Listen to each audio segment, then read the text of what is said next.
Assalamualaikum, Pak Yugo. Waalaikumsalam, Bu Ana.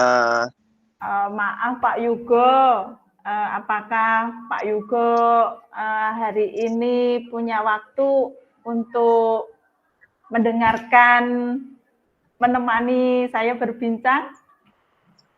Ya, insya Allah bisa, Bu. Kebetulan hari ini saya juga baru selesai mengajar. Memangnya ada apa ya, Bu?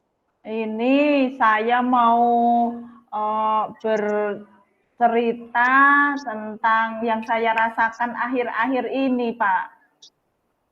Di kelas, Ya. iya, masalah di kelas.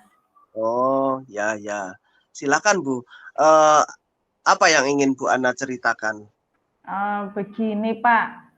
Akhir-akhir ini saya tuh merasa murid-murid di kelas saya kok kurang antusias ya dalam menerima pembelajaran. Dan selain itu, saat saya memberikan tugas, hanya sebagian saja murid-murid saya itu yang mengerjakan tugas. Begitu. Jadi menurut Bu Ana, apa yang Bu Ana harapkan dari perbincangan kita hari ini gitu? Ya, saya berharap dapat menemukan solusi, terus permasalahan yang saya hadapi tentang antusias anak-anak, murid-murid dalam mengikuti pelajaran saya kembali lagi bersemangat, begitu Pak Yugo. Oh, begitu. Menurut Bu Ana nih, kira-kira apa saja gitu yang membuat murid Bu Ana kurang antusias gitu dalam pembelajaran? Nah, hal yang menyebabkan murid-murid saya kurang sekali antusias, kurang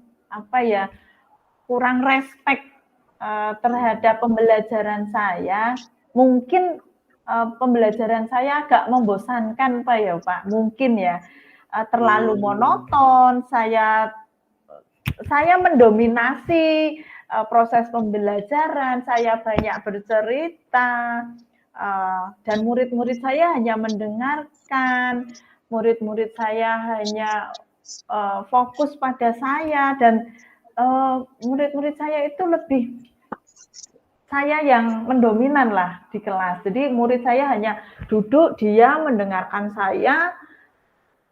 Ya saya tidak memberikan ruang ekspresi bagi murid gitu. Bagaimana ya Pak? Iya.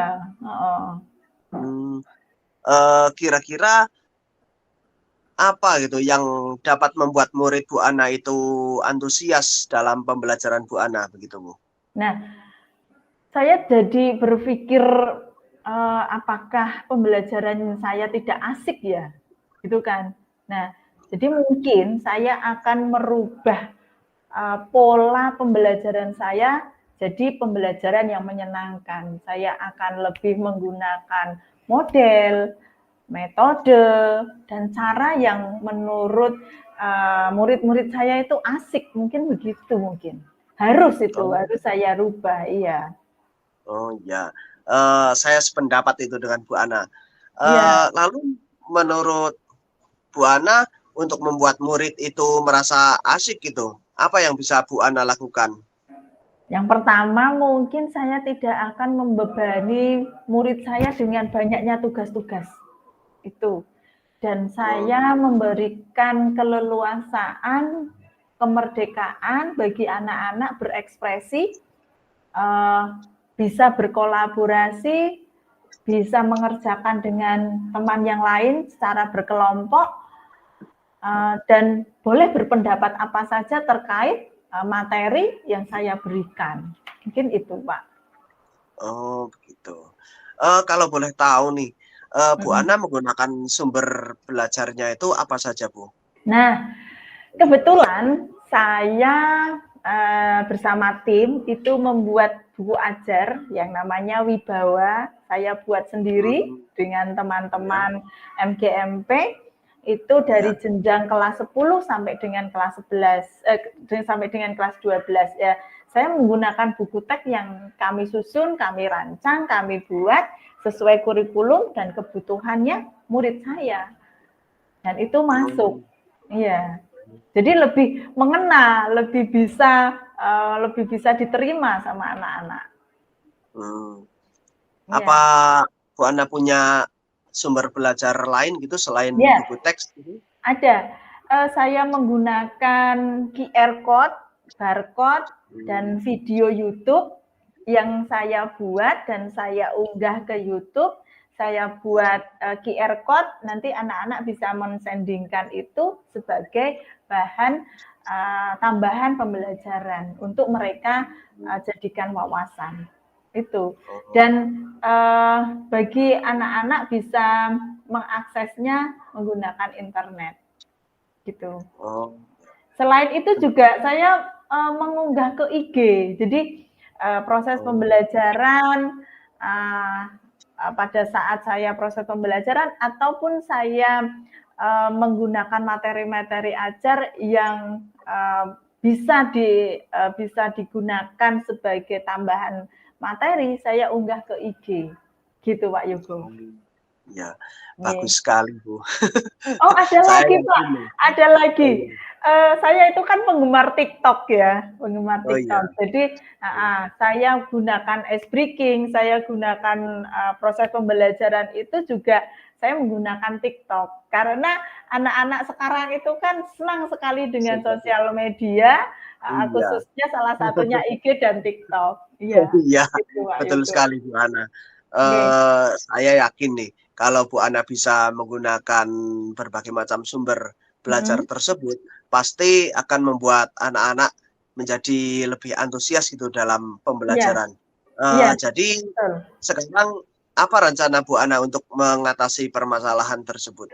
Ya, barang tentu pasti yang pertama adalah merencanakan proses pembelajaran yang menyenangkan, yang mengasihkan.